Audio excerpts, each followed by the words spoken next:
안녕하십니까. 예도는 지금부터 들레즈 6번째 강좌를 시작하겠습니다.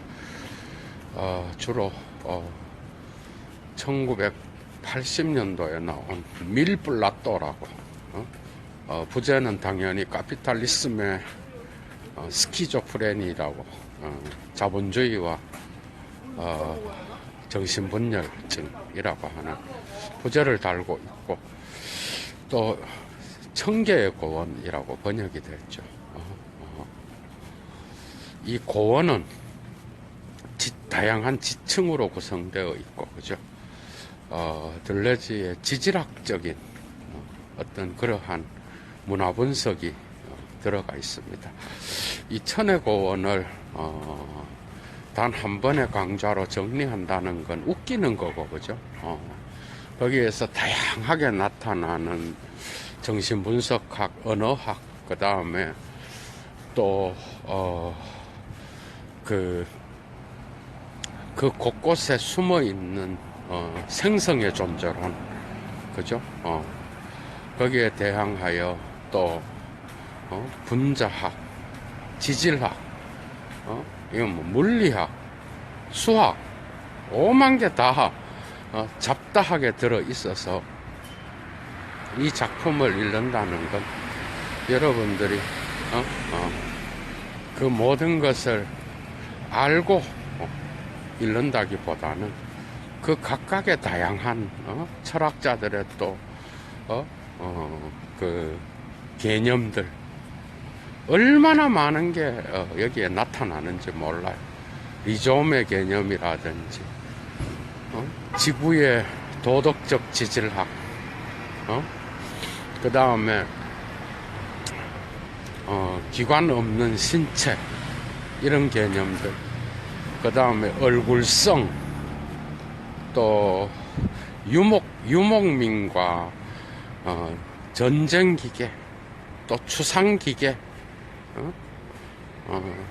그 다음에 노마드의 어떤 그러한 사유를 서부의 개척민들의 의거하여 이야기하는 그런 부분들, 다양한 주제들이 섞여서 들레즈의 사유를 이야기하고 있습니다. 이 기초에는 생성의 존재론, 생성, 삶의 움직임, 그 다음에 또 그 배후에 흐르는 리좀의 어떤 그러한 구조, 하나로 통일되기 이전의 사유, 다양한 몸체, 이런 것들을 여러분들이 근본적인 사유 안에서 읽어야 되고, 그래서 들레즈는 첫 번째 고원에서 리좀을 설명하고, 두 번째에서는 프로이트의 늑대 인간을 무리로서 표현하는 그런 부분이 있고, 그죠? 그 다음에 또 지구의 지질학적인 특징, 지층을 설명하고 선분을 통하여 나타나는 그런 것들, 그 다음에 또 언어학을 또 한참 이야기하다가, 그 다음에 얼굴성을 이야기하고, 마지막에는 주로 그 노마드의 유목민적인 특징, 국가에 대항하는 그러한 전쟁기계를 발명한 유목민적인 특징들, 이런 것들을 이야기합니다.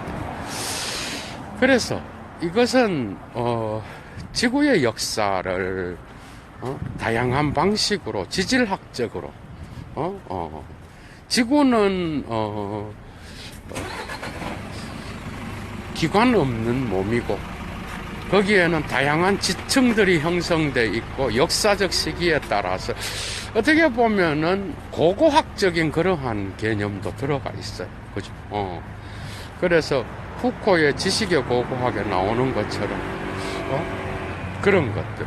그런데 이런 다양한 현상들을 들레즈가 설명할 때에는 오만 개 다 나옵니다. 여기에는 무슨 수학부터 시작해서 지질학, 그 다음에 또 지층, 선분, 속도, 그 다양한 그가 좋아하는 스피노자, 니체, 그 다음에 또 이런 자들의 사유가 들어가 있고, 정신분석을 비판할 때는 무의식의 다양성을 또 이야기해.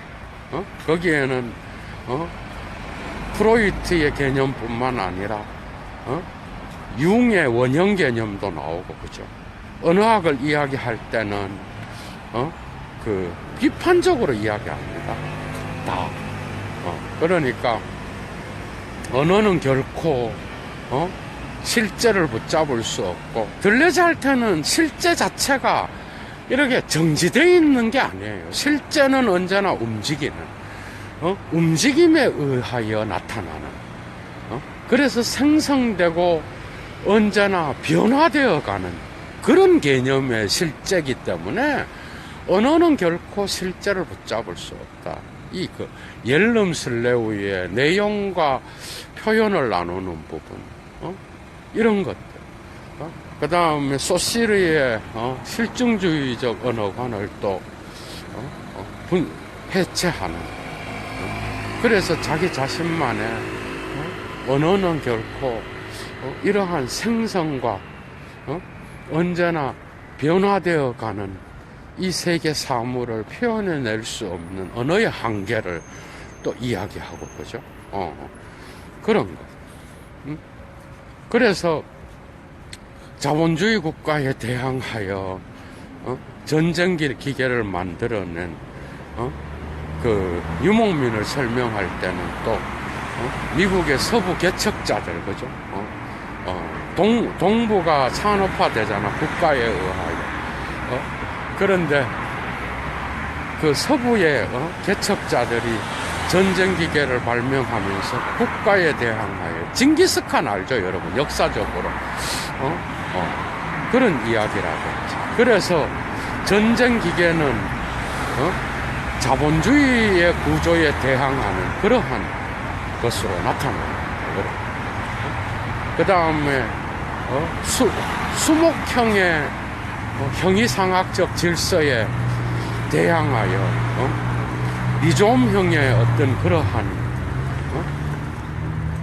땅속의 줄기와 같이 뻗어나가고 영토화되고, 그 다음에 탈영토화를 통하여 그 다음에 재영토화되는, 그래서 영토와 코드화를 두 개를 이야기하면서 코드와 영토는 상호 변증법적으로, 그죠? 연결되어 있는 그런 방식으로 그가 사유를 한다라는 거예요. 그래서 이 책은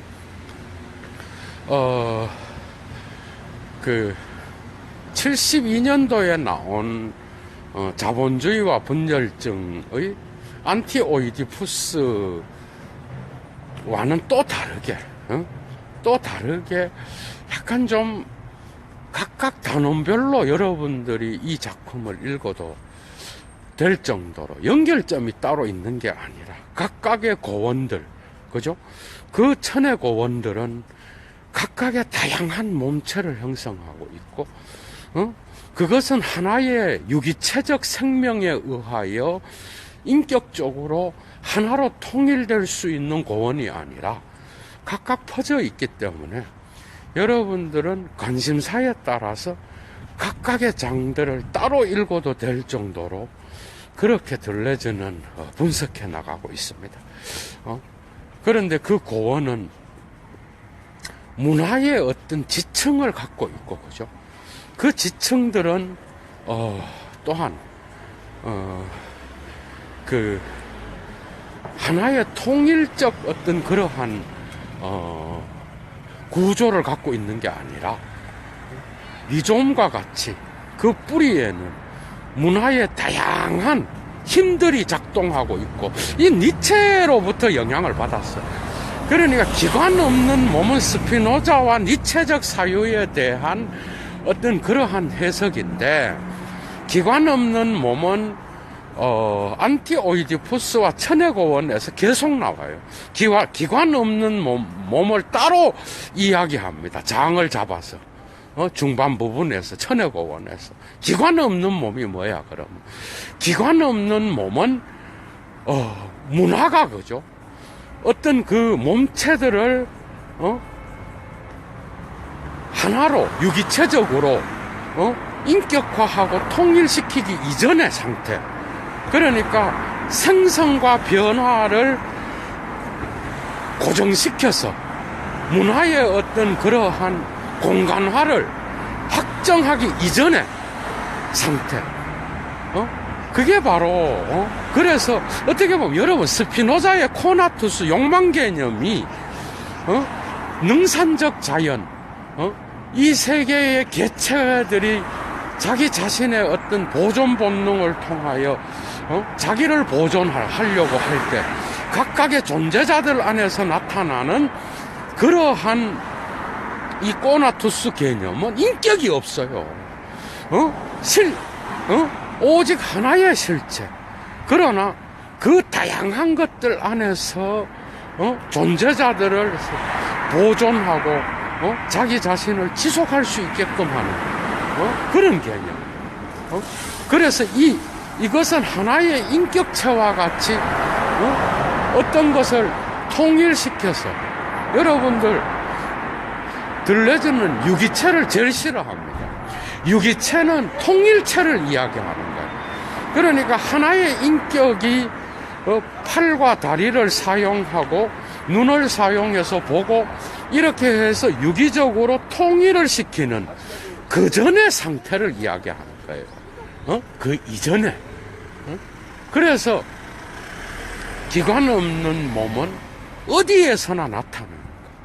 지구도 기관 없는 몸이야.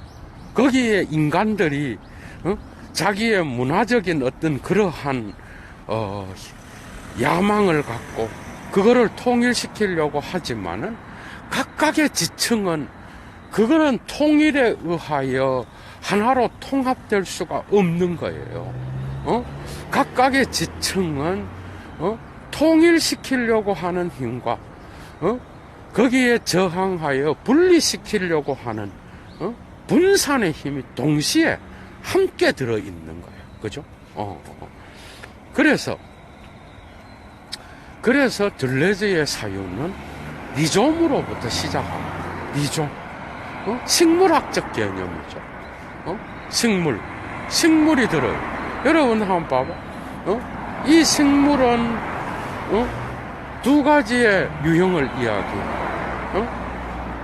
수목형은 땅 위에 줄기가 있고 그 다음에 리좀은 땅 아래에 줄기가 있어요.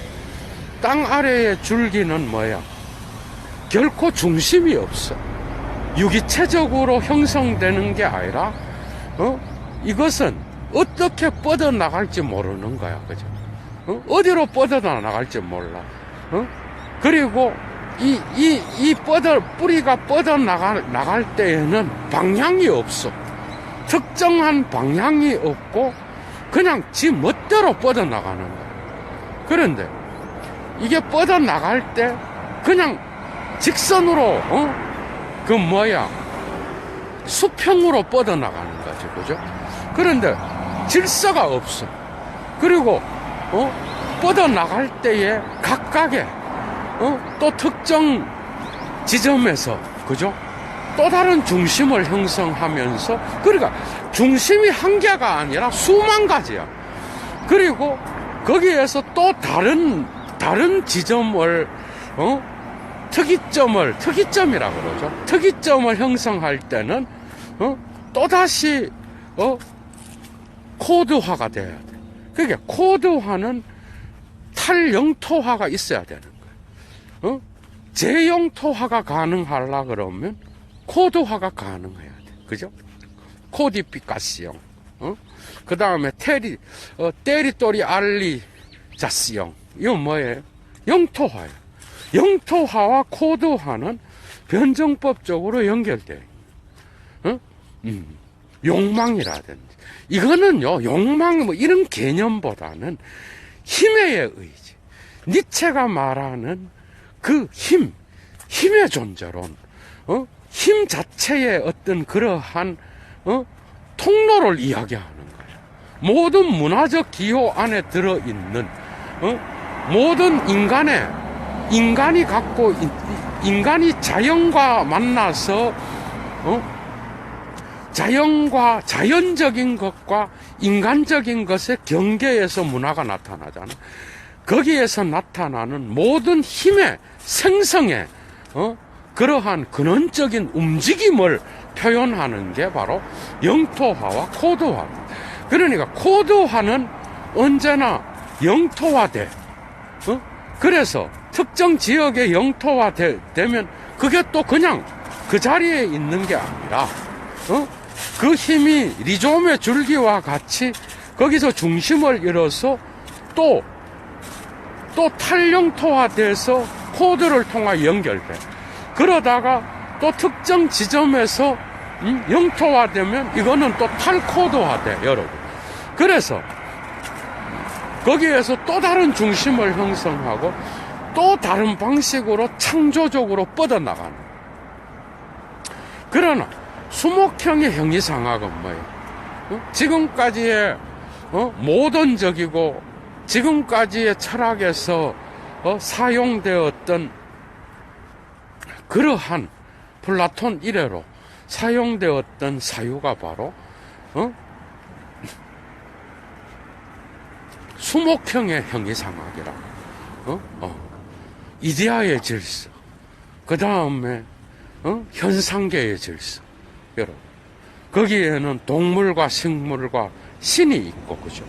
거기에 따라서 여러분들 봐봐, 신플라톤주의자도 유출설 봐봐, 여러분.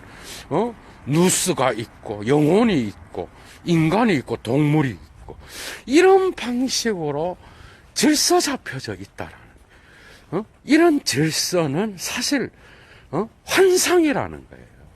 이런 질서는 삶의 현실성을 그러니까 움직이는 실제, 운동하는 실제, 생성 가운데 있는 실제를 결코 제대로 반영하지 못하는 인간이 만들어낸 형이상학, 인간의 언어가 만들어낸 형이상학이에요. 소시르의 언어학도 이건 3장에서 다루어지죠. 언어학도 결코, 그죠? 결코 구조주의에서 말하는 그런 구조도 없을 뿐만 아니라 레비스토로스의 구조는 없어요. 그 구조는 언제나 생성을 통하여 우발점을 통하여 확산돼 나가는 거야. 그래서 구조 안에는 언제나 움직이는 생동하는 어떤 그러한 지점이 놓여 있는 거예요. 그러니까 그런 구조도 없고 소시르가 말하는 그 기호의 차이에 의해서 의미가 발생한다는 그러나 그 모든 상징적인 언어들은 모든 락강적 언어까지도 그죠? 그 모든 언어는 결코 실제를 담아낼 수가 없어. 그런데 이 실제는 들레즈한테서 실제는 끊임없이 변화하는 실제예요, 여러분. 그래서 늑대는 한 마리가 아니에요. 프로이트에 반대하는 늑대 인간에 대한 분석에서 들레즈가 말하려고 하는 건 무의식을 성적인 걸로만 해석했다는 거예요. 늑대 인간 여러분 알죠? 프로이트가 1900년대 초반에 23세의 신경증 청년을 정신분석한 거 아니야? 그 사례에서 그 사례를 해석하면서 그 늑대 어릴 때에 어린 아이들이 갖고 있었던 동물에 대한 공포, 벌레에 대한 공포, 늑대에 대한 이런 공포는 알고 보니까 아버지와 엄마의 성적인 그런 장면과 연결시키잖아, 그죠? 이런 늑대 인간의 뭐가 잘못된 해석이라고 보는 거예요? 들레즈의 가장 강력한 정신분석학에 대한 비판은 다른 게 아니라 무의식을 하나의 통일성으로 본다라는 거예요. 성적 에너지만 있는 게 아니라 무의식은 다양한 힘들의 장소예요. 니체도 이야기하듯이 무의식은 문화가 만들어낸 원형, 칼 융의 원형의 장소라고. 거기에는 살해에 대한 기억, 여러분, 거세와 성적인 어떤 그러한 오이디푸스만의 공간이 아니라고. 무의식은 다양한 힘들이 나타나고 거기에서 좌절되어서 다양한 흔적을 갖고 있는 그런 공간인데, 프로이트는 단지 그 무의식을 성적인 힘으로서만 환원시켰다는 거예요. 이런 거는 전부 다 잘못됐다는 거예요. 그래서 들레즈는 늑대는 언제나 무리를 지어 다니고 그 늑대는 다양한 모양을 갖고 있고 다양체로서 나타난다라는 거예요. 그래서 무의식을 통일적으로 이야기하려고 하는, 그래서 프로이트의 정신분석학도 언어에 의존하잖아, 그죠? 거기에서 또 언어를 비판한다고. 사물 표상은 결코 언어 표상으로 통일될 수 없다라는 거야, 들레즈는. 그런 방식으로 통일된다 그러면, 그것은 제대로 된 어떤 사태를 못 본다는 거예요. 그래서 이 무의식 개념을 이제는 그러한 성적인 힘의 개념으로부터 해방시켜서 언어만이 아니라 그 무의식의 지층 구조가 인간의 세계사의 역사의 지층 속에 숨어 있다라고 본 거예요. 이거는 니체의 영향이 강한 거예요, 여러분.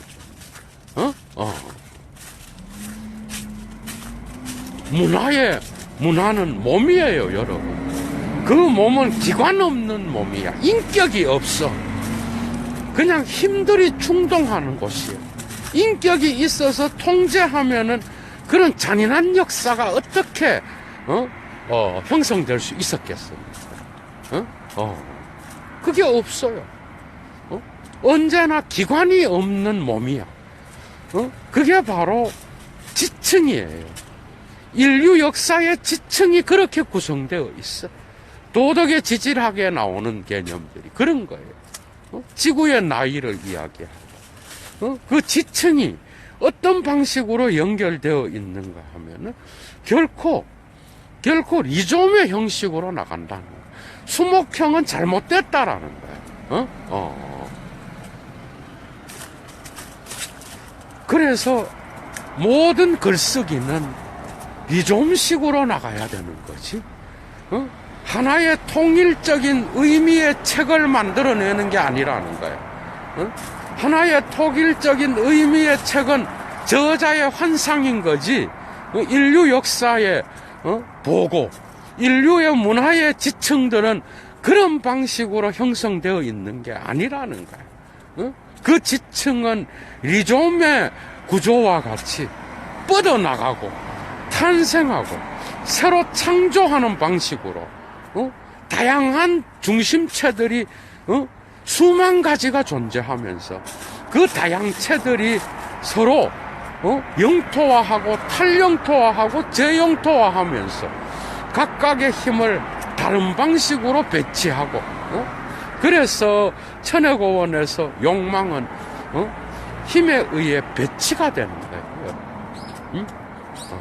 그 배치에 의하여 그래서 파시즘이 따로 있는 게 아니에요. 파시즘과 그 다음에 시민이 따로 있는 게 아니야. 욕망의 배치를 의해하느냐에 따라서 파시즘이 나오고 선량한 시민이 나올 수 있다라는 거예요. 그 배치의 구조가 바로 문화의 지층 속에 숨어 있는데 그런 지층들은 결코 결코 하나의 어떤 중심을 갖고 통일적으로 그 모든 리좀들을 하나로 묶어낼 수 있는 것은 존재하지 않는다라는 모든 건 분산되어 있고 흩어져 있으며 그 흩어짐 속에서 또 다른 지점에서 창조가 발생하고 또 다른 중심이 형성되고 그 중심은 또 다른 방식으로 뻗어나가는 그러한 것. 안티오디푸스에서 나오는 욕망 기계도 그런 거. 욕망의 기계는 인격체가 있는 게 아니야. 기관 없는 몸이에요, 그것도. 그 기계의 개념은 그래서 기계인 거야, 여러분. 기계가 여러분, 뭐야, 그냥 만들어 놓으면, 자기가 알아서 굴러가는 그런 특징이 있죠. 동일성을 만들어내는 기계가 아니라, 어디로 튈지 모르는 그런 기계야. 그래서 욕망의 기계인 거야. 그러나, 이 기계는 인간이 만들지만, 한번 만들어지면은 인간의 통제를 벗어나는 거예요. 인격이 없어, 여러분. 인격이 없고, 유기체적으로 통제할 수 있는 게 아니야. 인간의 얼굴도 그런 거예요. 얼굴성이 뭐예요? 이게 여기에서 천혜고원뿐만 아니라 후기에 영화 철학 쪽으로 가면서도 여러분들 이 개념은 계속 나와요. 뭔가 하면 흰 벽과 검은 구멍의 개념이야. 여러분. 흰 벽은 언제나 검은 구멍과 함께 작동합니다. 검은 구멍은 뭔가 하면은 인간의 감정이 움직이고 의식이 움직이고 그 다음에 특정한 문화의 기표들을 산출해내는 그런 방식으로 나타나는 거예요. 그런데 흰 벽은 뭔가 하면은 흰 벽은 언제나 기표화의 공간을 이야기하는 거라고. 이 이중적인 작동에 의하여 얼굴이 형성되는 거예요. 그러니까 얼굴은 여러분들 게 아니야. 얼굴은 사회적 기표와 연결되어 있어요. 그래서 이러한 모든 것들은 힘의 배치, 여러분. 그건 누가 하겠어? 자본주의가 하는 거예요, 여러분. 정신분열증에 걸린 그 문화를 여러분들이 진단하기 위해서는 이러한 들레즈의 진단을 잘 알아야 됩니다. 각각의 장마다 노마드의 정신이 숨어 있습니다. 여기에 저항하는 또 다른 방식의 어떤 그러한 힘들이 또 힘들을 이야기하고 있어. 그러니까 들레즈의 사유는 이런 방식으로 다양한 몸체지만은 그것이 인격에 의해서 통제되기 이전에 그런 상태, 유물론적인 그러한 욕망 개념, 여러분 스피노자를 따라가는 거죠. 유물론적인 욕망이에요, 여러분. 인격의 욕망이 아닌 거예요. 기계론적인 특징이 있는 거죠, 여러분. 그죠?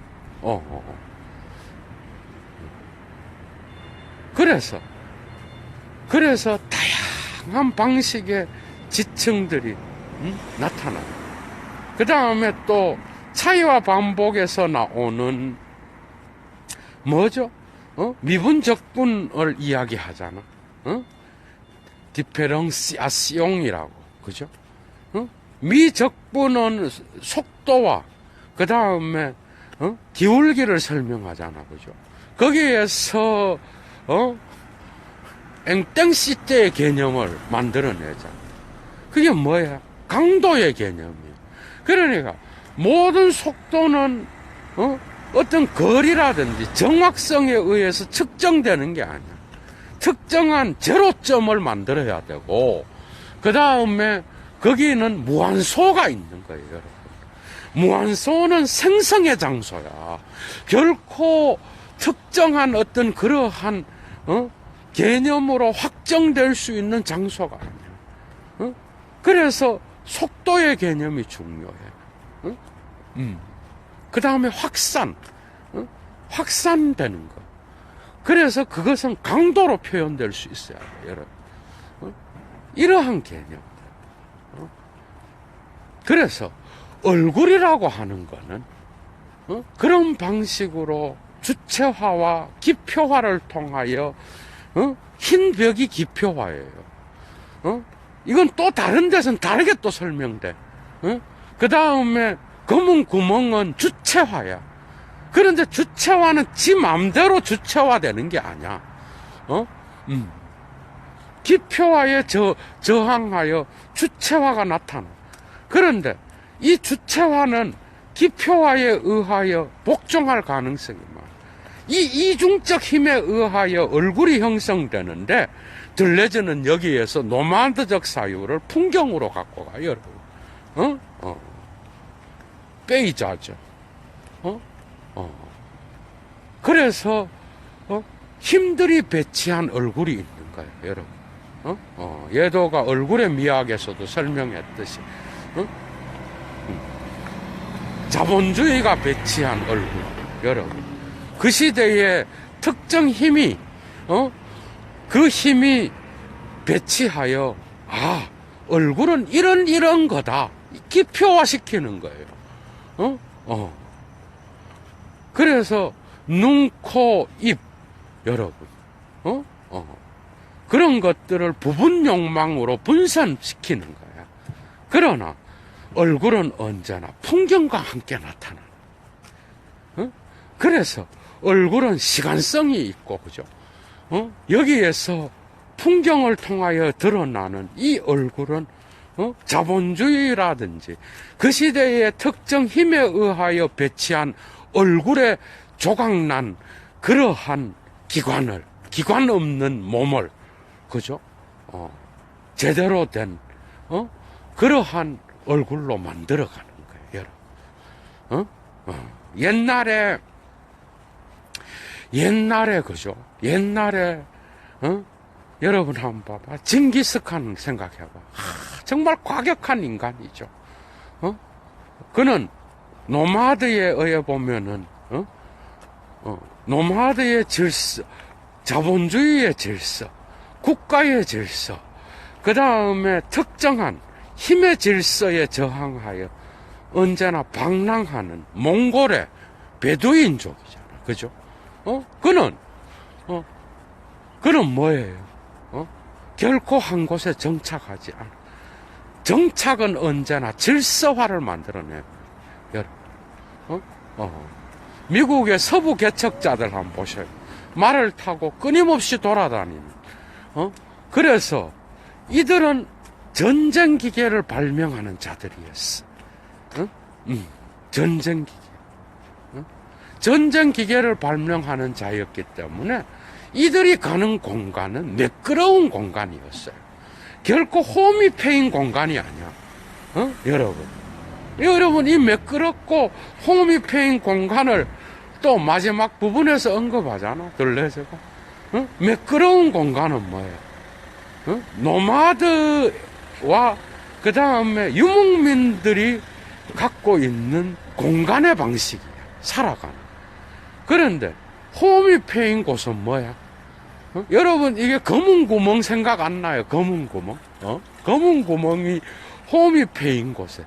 그 다음에 매끄러운 면은 뭐야? 흰 벽면이겠죠. 여기에 일치하는 건 아니지만. 그런데 들레즈는 이런 것들이 현대사회에서는 홈이 패인 곳과 그 다음에 매끄러운 면이 따로 있는 게 아니야. 이건 뒤섞여 있는 거예요. 그러나 거기에 저항하고 국가의 어떤 그런 자본주의적 질서에 저항하는 이런 공간화를 매끄러운 면이라고 본 거예요. 그런 삶의 방식은 다르게 나타난다라고 본 거죠. 이해가 되죠? 예도가 이 들레즈의 1000개의 공원의 각 장을 따로따로 강좌를 따로 열어야 될 것 같아요. 이 천의 고원에 얼마나 많은 게 나오는지 몰라. 여러분, 옐름 슬레우란 언어학자 알아요, 여러분? 리케르도 언급해요. 리케르가 구조주의 부분에서 해석의 갈등에서 리케르도 언급합니다. 의미론을 이야기하는 자. 그런데 들레즈는 내용과 형식을 따로 분리시키는 이 방식에 천착해서 자기 방식대로 언어학을 이야기. 소시르에 대한 비판은 다른 데가 있는 게 아니라 기호의 체계는 결코 사물의 체계와 질서, 사물의 움직임을 붙잡아낼 수 없는 거야. 그래서 언어는 의사소통이 중요하지만 의사소통을 통해서도 인간은 사물의 질서를 표현 못해요.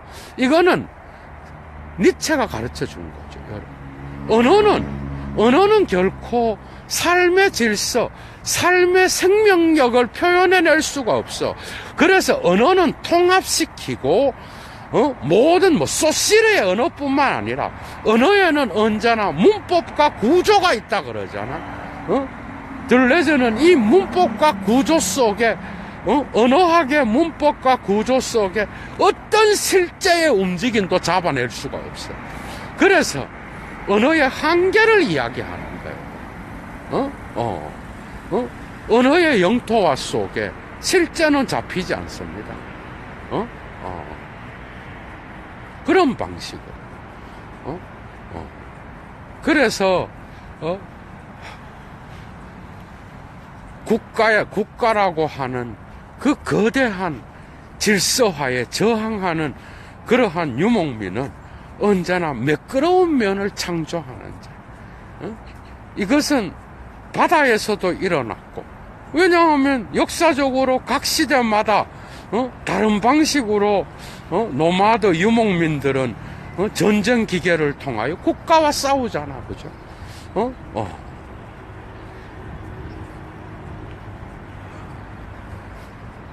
그런 것처럼 들레즈의 사유는 이러한 정신분열, 자본주의가 주는 정신분열증, 그 형식을 세계 역사 전체와 더불어서 지질학적인 방식으로 풀어내는 그런 방식인데, 이 자본주의는 꼭 현대사회만을 이야기하는 것은 아니에요. 그 시대마다의 질서화하고 거기에 포섭시키려는 국가의 힘은 언제나 자본주의적 질서로서 나타내고 있다라는.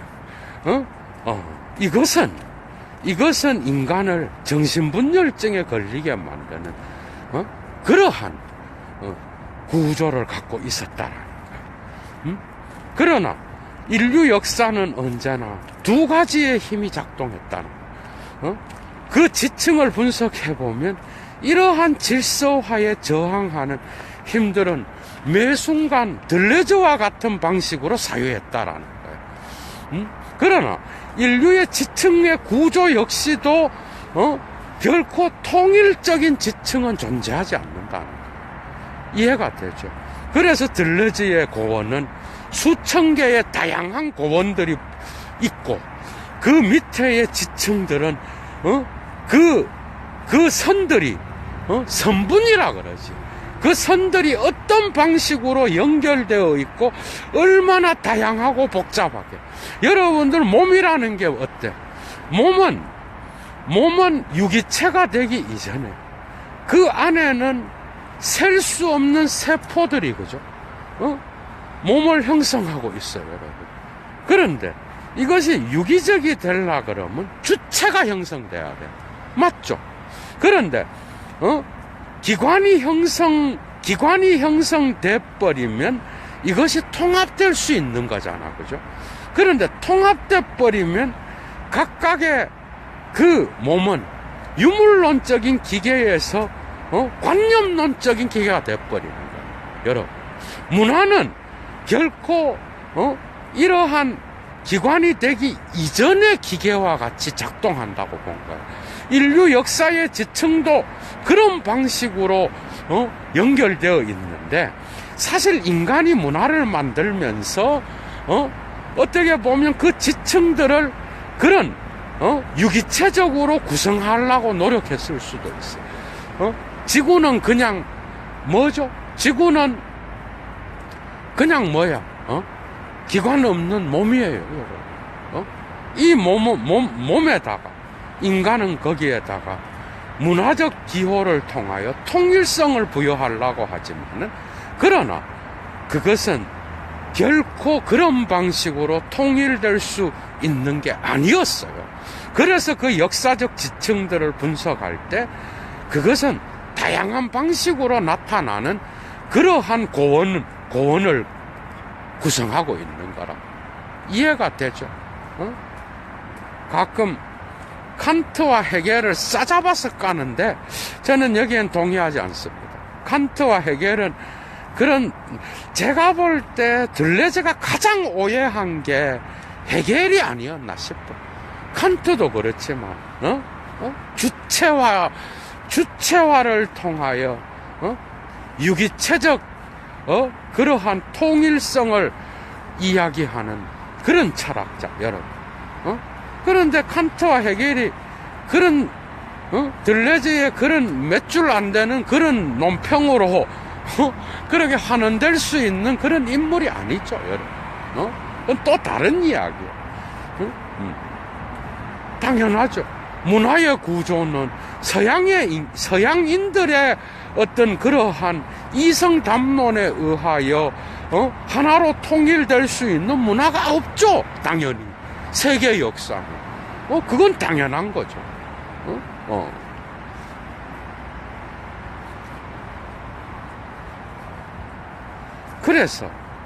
그래서 이 다양한 몸체에 의하여 구성되어 있는 그러한 문화의 지층들은, 그죠?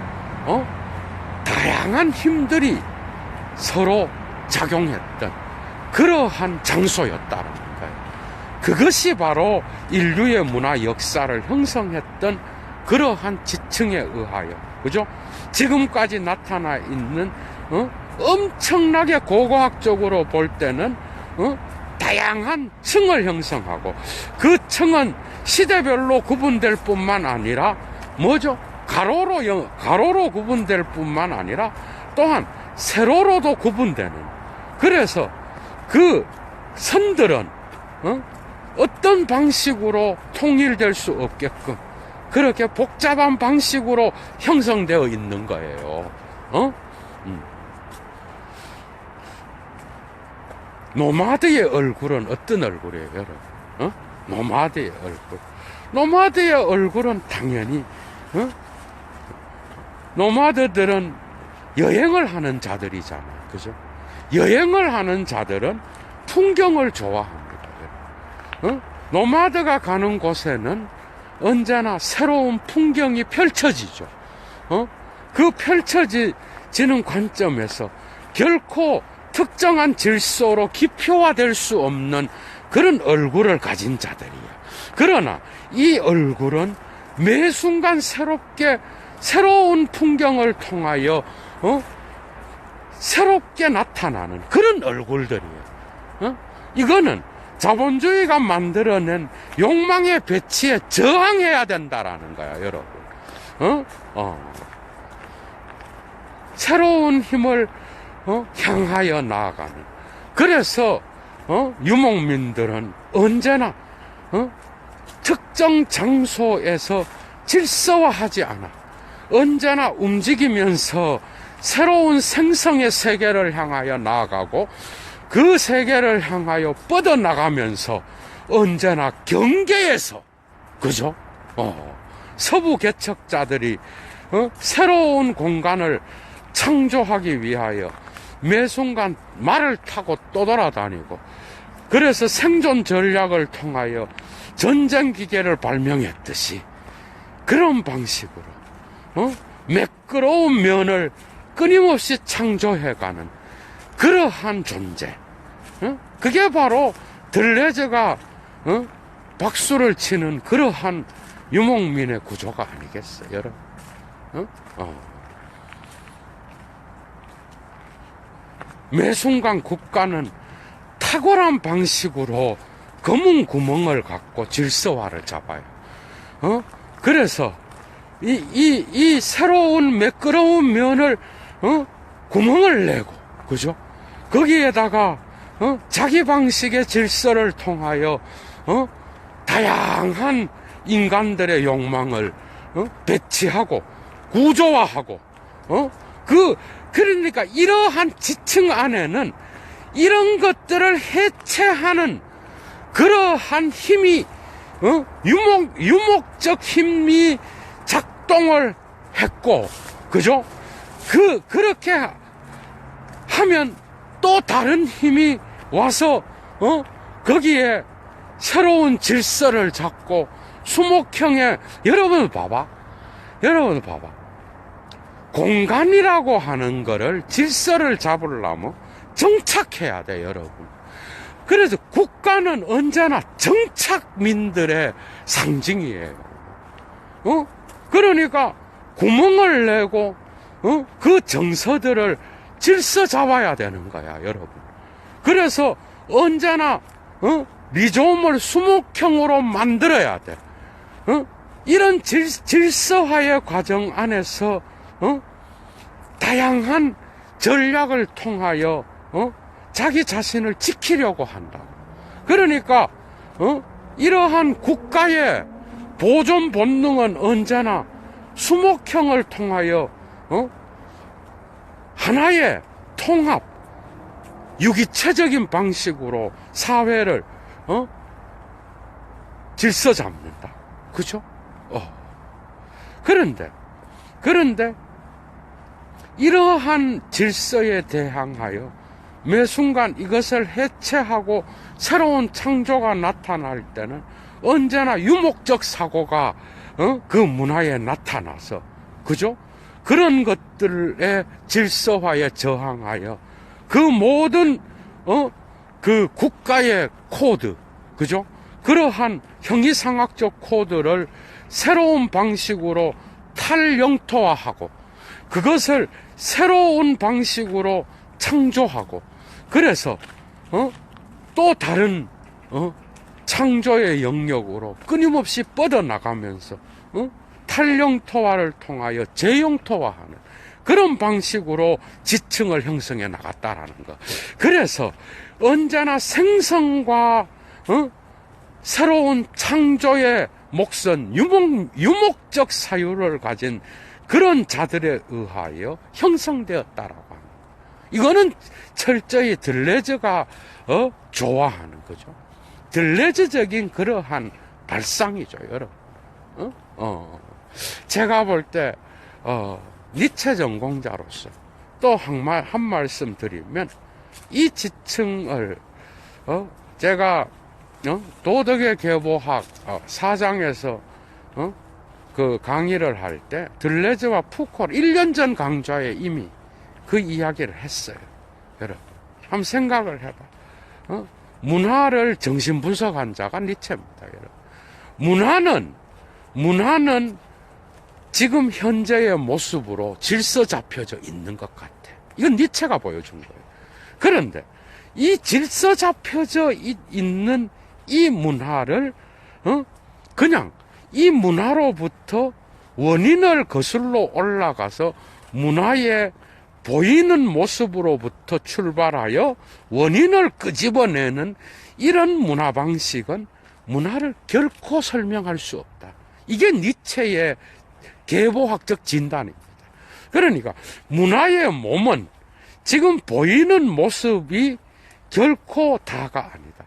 문화는 해부해 볼 때 그 문화는 각 시대마다 다른 힘에 의해서 형성됐다는 거예요. 그래서 문화의 각 층은, 그래서 지식의 고고학, 푸코의 지식의 고고학이든 이런 천의 고원도 그러한 근본적인 통찰이 있는 거예요, 여러분. 그 새로운 힘이 매 시대마다 다른 방식으로 자기의 목적을 위하여 힘을 배치시키는 거예요. 그게 바로 문화의 흔적이 된 거예요. 그러니까 각 시대는 매 순간 다른 힘이 지배하게 되는 거예요. 그죠? 그 다른 힘은 그 시대의 지층을 다르게 형성하겠죠. 그러니까 지금 지층적으로 볼 때에 우리가 눈가리에 보이는 지구의 그 지층을 표면을 그냥 봐서는 그 문화가 어떻게 구성되어 있는지 모르는 거예요. 그러니까 이 지층을 고고학적으로 파낼 때, 그죠? 그 파냄을 통하여 언제나 새로운 힘이 어떤 방식으로 문화를 제압하고 억압하고 그 다음에 새로운 창조적 정신을 갖고 창조했는지는 시대별로 다르게 봐야 된다는 거예요. 그러니까 문화는 다른 힘에 의하여 다르게 해석되었으니까 땅을 파봐서 그 힘이 다른 방식으로 작동됐다는 것을 봐야 된다는 거야. 그러니까 지금 표면에서 나타나는 그런 문화는 그 속에 시대마다 깊은 고대가 될수록 더 깊은 지층이 있겠죠. 그런데 그것은 매 층을 다르게 형성하기 때문에 지층의 선부는 다르게 나타난다는 거예요.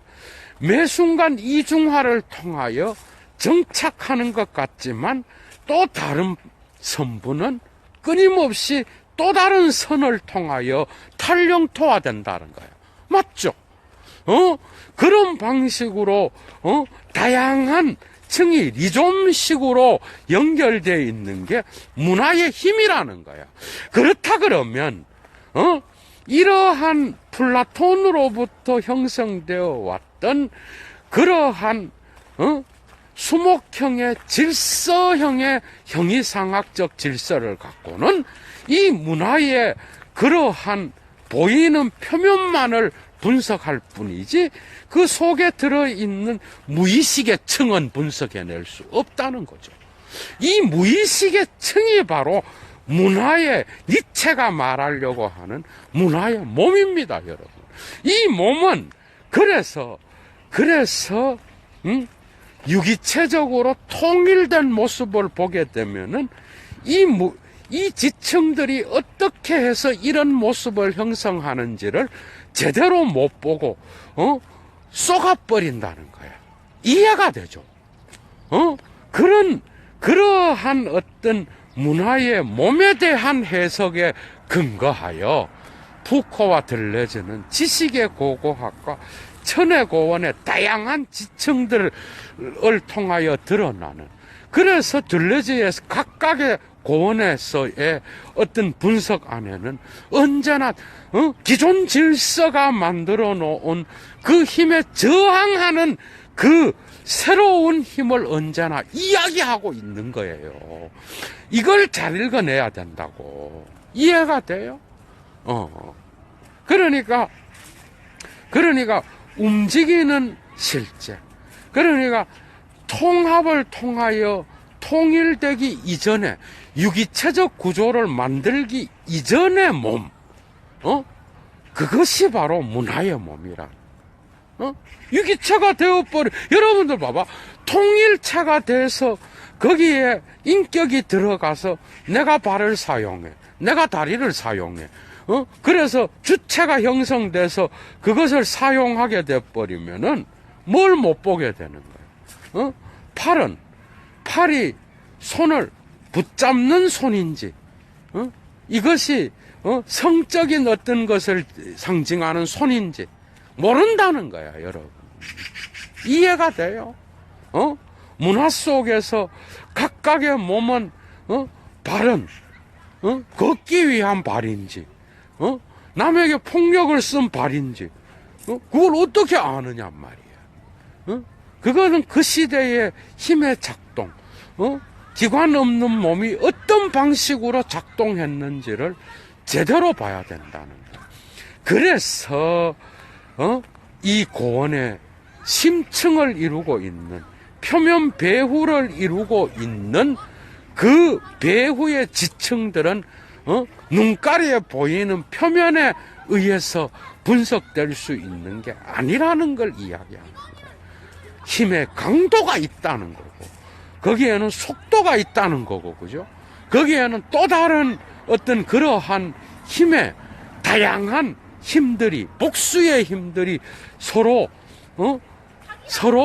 중첩되고 서로를 밀어내고 갈등을 일으키면서, 새로운 지층을 형성해내는 이 힘의 충돌이 바로 영토화와 들레즈의 개념에서 코디피카시옹하고, 테리토리알리자시옹, 이 뭐죠? 영토화와 코드화는 그런 힘의 존재론을 연결시키는 자리매김하는 또 다른 공간적 개념으로 여러분들이 이해해야 된다고. 이해가 되죠? 별로 계속 읽다 보면 그게 들어와요, 여러분. 그런데 코드화는 뭐야? 데코디피카시옹이 있는 거예요. 탈코드화가 있어요. 테리토리알리자시옹은 테리토리알리자시옹이 있는 거야. 대가 뭐야? 탈영토화예요, 여러분. 그러니까 수목형의 사유는 탈영토화와 탈코드화를 모르는 거죠. 이해가 돼요. 그 형이상학은 특정 중심을 통하여 뿌리와 가지와 그 격가지들을 통일시키는 통일적 구조를 갖고 있잖아, 그죠? 그거는 탈코드화가 필요가 없어. 그런데